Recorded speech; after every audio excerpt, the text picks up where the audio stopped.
ఈరోజు మన రెసిపీ చాలా సింపుల్గా, ఈజీగా, ఫాస్ట్గా అండ్ టేస్టీగా ఉండే రెసిపీ. దీన్నైతే మా భాషలో పిట్టు అంటాము. మరి మీ సైడ్ ఏమంటారో కింద కామెంట్ చేయండి.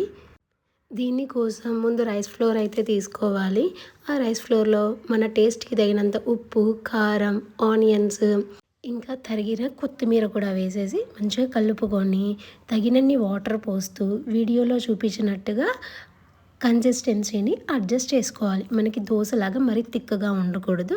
పల్చగా ఉంటే మనకి పిట్లు అనేవి క్రిస్పీగా టేస్టీగా ఉంటాయి.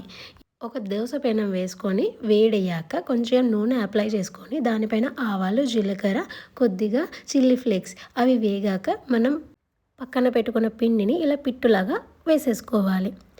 ఆ తర్వాత కొంచెం ఆయిల్ అప్లై చేసేసి ఒక సైడ్ కాలిన తర్వాత తిప్పేసుకొని ఇంకో సైడ్ కాల్చుకోవాలి. అంతే, టేస్టీగా ఉండే, క్రిస్పీగా ఉండే పిట్టు రెడీ.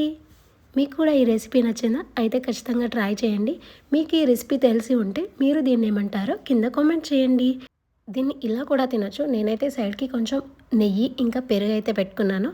మీకు ఇలా నచ్చితే ఇలా తినండి, లేదా డైరెక్ట్గా కూడా తినొచ్చు. చాలా టేస్టీగా ఉంటుంది.